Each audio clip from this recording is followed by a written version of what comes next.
Hi, this is Reverend Sean Thompson over at the Centered Path, and I'd like to tell you how I became a Buddhist. So, I became a Buddhist actually pretty early, in my opinion, but there's actually technical stuff that we'll have to talk about. I became very enamored as a young kid in a television show called Kung Fu with David Carradine. If you remember the saying, the master would put his hand out and there was a pebble there, and he'd say, "When you can snatch the pebble from my hand, it is time for you to leave." And so that was kind of like this philosophical need I had was getting filled with that show, even though it was a little sparse in between. And then there was other kung fu movies, of course, like that. And I got really into martial arts as a young person. Now I grew up so far away from any Buddhist place or concepts or anything. Almost nothing was on television. We had one television channel. We had the Encyclopedia Britannica at best, and our library was pretty small. I did live in a very small town in the northern Sierras, and Lake Tahoe actually is where I grew up. So I grew up in the forest. And there was no Buddhism, and there was no, you know, anything like that up there really until I got to college. When I got to college, I was so involved in college stuff that I was really practicing more on that than I was anything else. That's my dog drinking some water right there, which is good because it's a hot day here. Um, but I got interested because of martial arts. Now, the philosophical side of it and the other side of it kind of like started to melt together.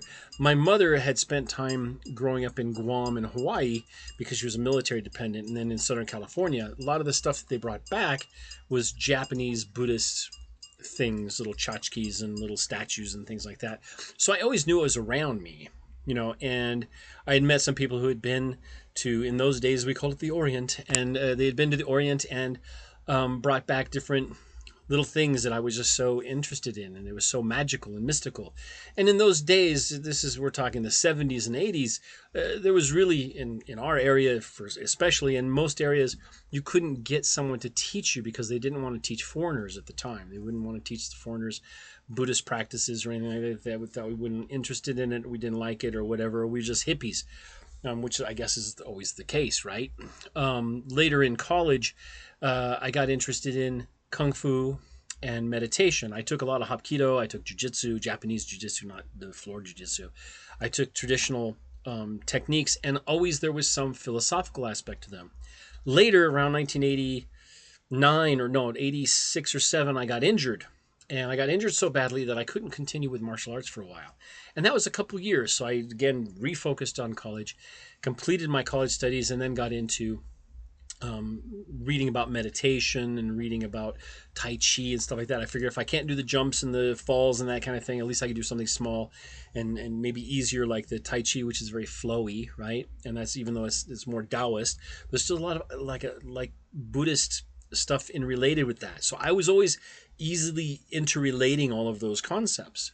Later, around 1999, I think it was, I decided to spend time at a new age bookstore, which we had many of them, and it was a great place in Pasadena, California, where I was living at the time. It wasn't the Bodhi Tree, I can't remember. It was called Alexandria 2. It was in Pasadena on Lake Avenue, and that place had a lot of really neat books. And I happened to see a bulletin board with a page on it that says "Learn how to meditate, 1-day seminar, only $25." And I was like, wow, that was a great deal with lunch included. Couldn't believe it. Pulled a tab and showed up that Saturday morning, or whatever, Sunday morning I think it was, and sat through a whole day of learning how to meditate in this way: walking meditation, sitting meditation, breathing meditation, all this kind of stuff from a Buddhist monk and a couple ministers that were there, and just thought they were really neatest people. I kept going back, and they kept letting me come back, and I started helping out. And one of the things I noticed is hanging out at a Buddhist temple, you tend to help. That's how I was brought up anyway, is help when you can. And so I was helping with gardening and helping with maintenance of the building and helping with cleaning things and doing paperwork sometimes for them and being like an attaché or a secretary. And that developed into an every week thing where I was teaching, or I was actually learning on Sundays. In the regular class of meditation, we'd have a book and read from a book, and the monk would explain the book or expand upon whatever the teachings were. And then on Tuesdays, I would spend Tuesdays and I would write an article called Tuesdays with Bhante. Bhante is the term for a Buddhist teacher in the Southeast Asian or Theravada tradition, some of the Theravada. There's many different terms for the teacher level. You've heard Sifu or something like that, or Roshi or something like that. So I became very interested. And around 2001, or actually 9/11, you may not remember all of that stuff, but back in those days, monks were being targeted as well because there were brown people, and people were going after brown people because they want to get rid of everybody who crashed into the Twin Towers and this stuff. So in concern, I went to the temple, and I found the monk at the desk, and he was cutting bumper stickers, and the bumper stickers said, "These colors don't run." And on the other side was an American flag, and he was cutting off the American flag and putting it aside and throwing the other one in the trash. So I sat down with him and just started cutting, because it was there. There was an extra pair of scissors, so I'll help him out. There was a stack about this tall. And he goes, he says, "What are you doing?" I said, "I'm just helping you." I said, "What are you doing?" And he says to me, "Monkeys don't need ladders." And I was like, okay, I have no idea what you mean by that. And that was the first I learned of riddles for Buddhists. And they use a lot of allegory and a lot of metaphor.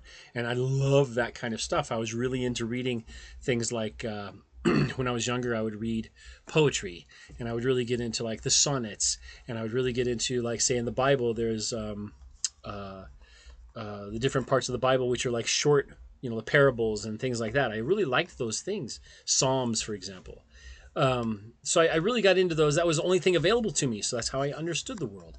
And talking to this monk, I became so interested in the way he was, because he was so unaffected. Not unaffected, he was definitely upset that there was so much death and destruction and these kind of things, but he wasn't angered at one group versus another, and was trying to understand why they would do these kind of things. And not that there's an excuse for it ever, but how we need to teach people better was kind of his main thing. And that's what I adopted as my thing. Later, we ended up going to, in 2005, 2006, we went to Sri Lanka because I had helped with some fundraisers after the tsunami, which killed all those people in the south and east of the country. And I went there to visit and met many monks over there, including Wopala Piananda. And I got to meet Patch Adams, if you know who he is, and Sir Arthur C. Clarke. So it was an interesting time. I had a lot of interesting people to meet. But in that process, I got to meet their reactions to grief, the Buddhist reactions to loss. And it was really like, wow, this is powerful stuff. It makes sense. It's so practical on an everyday basis. There was no magic we ever talked about. There was no dogma we ever talked about. No ceremonial stuff we ever talked about in those situations. There were ceremonies that we did, but those were different. Okay. So later on, I decided, I really like this work. I want to work more with this monk and other monks, but I didn't want to become a monk because I'd have to give up things like my work, my office. This is my office here in Colorado where I live.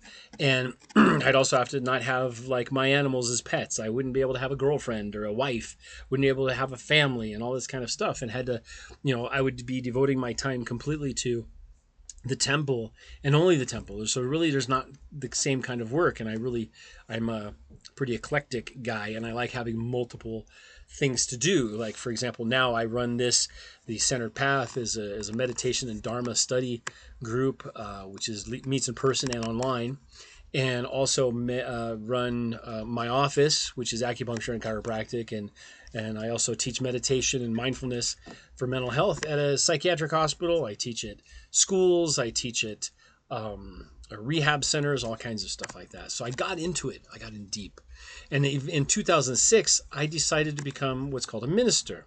Now, a minister is not quite a lay person, right? So I can do stuff that lay people can't do, like go to certain meetings and go to certain ceremonies and celebrations, etc. And there's stuff that I can do that monks cannot do, monastics cannot do. They can't go to parties, they can't do all these other things that I can do.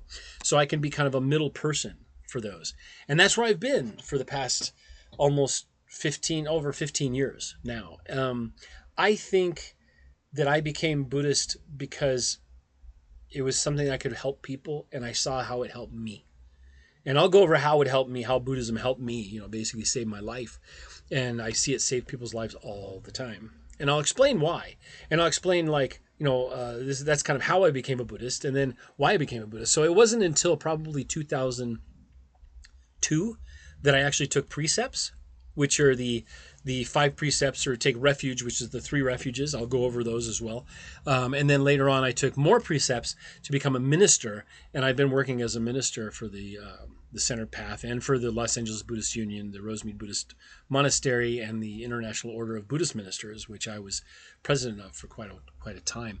And now I've been doing some writing and some other teachings. But that's how I became a Buddhist. There you go. So if you have any questions or anything like that, you ever want to know about how you can become a Buddhist, I mean, it's not something that we do as a conversion. It's more of a convincing. And one of the things my teacher would say, Bhante Chao Chu is his name. You can look him up. He says, we don't convert, we convince. And by that, we let people see how it works for them. You know, we don't tell them how it's going to work for them. We let them see. And so it takes some effort on your own part. So if you ever want to do any of that, leave me a message in the bottom if you'd like to, or contact me. You can see me on the Centered Path. You can also see me online on Reddit under u/sitting still 9. That's my kind of moniker, is sitting still, because I'm still sitting and I'm sitting still. So anyway, this is Reverend Sean over the Centered Path. I want to say, if you want to become a Buddhist, let me know. I mean, I'll help you out. It's easy. It's nothing. There's nothing you have to let go of, really. You can let go of so many things, but what'll happen is, as you become into that thing, so many things that are unneeded will fall away. So this is Reverend Sean. Hope you guys are doing well. Take care of yourselves, and we'll see you soon. There's more videos to come, I promise.